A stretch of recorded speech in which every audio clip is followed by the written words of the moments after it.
আমি আজকে নতুন একটি ভাগের বর্ণ লিখে দেখাবো। 3 নং ভাগের বর্ণের মধ্যে বর্ণ হচ্ছে 5টি: মূর্ধন্য ন, তালব্যস্য, ল, দন্ত ন, ম।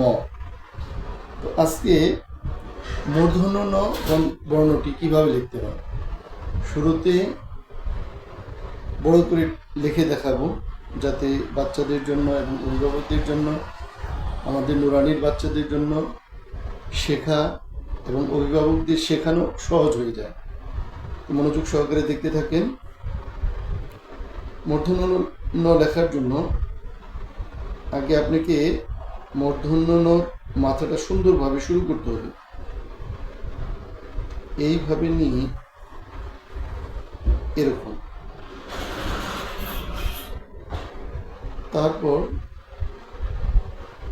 উপরে থেকে নিয়ে এভাবে দিবেন, তারপর এইভাবে দিবেন। এই হচ্ছে মূর্ধন্য ন।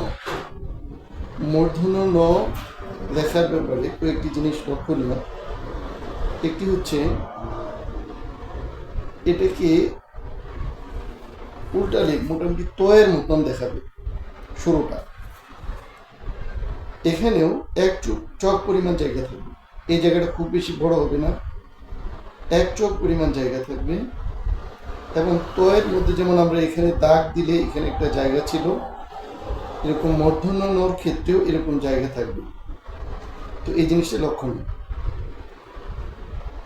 বাচ্চারা যে জিনিসটা ভুল করে, আমি আপনাদেরকে সেই জিনিসটা একটু দেখাচ্ছি। বাচ্চারা এইভাবেই শুরু করে এরকমভাবে নেয়, এইভাবে লেখে।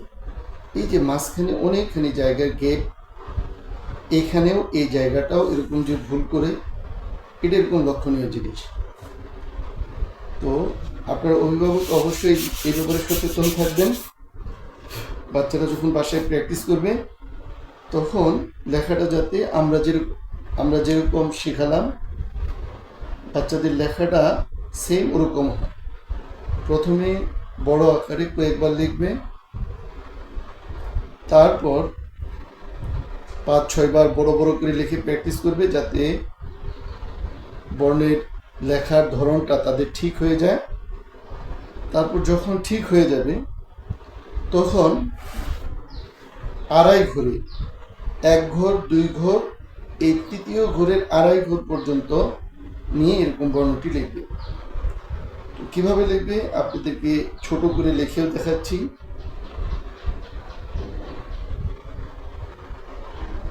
এইভাবে শুরু করবে,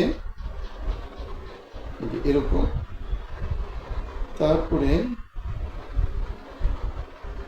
এভাবে। এই হচ্ছে মূর্ধন্য ন। এই মূর্ধন্য ন এখানে একটা লিখবে, এখানে একটা লিখবে। উপরের লাইনে 3টা, মাঝখানের এই ঘরটা বাকি রাখবে, আবার নিচের লাইনে 3টা লিখবে। এইভাবে কয়েকবার প্র্যাকটিস করবে, কয়েকবার, একাধিকবার। হ্যাঁ, চকের মাপটা অবশ্যই ছোট হতে হবে, আড়াই ঘরে লিখতে হবে, ছোট হতে হবে। তো আজকে এই পর্যন্ত। আসসালামু আলাইকুম।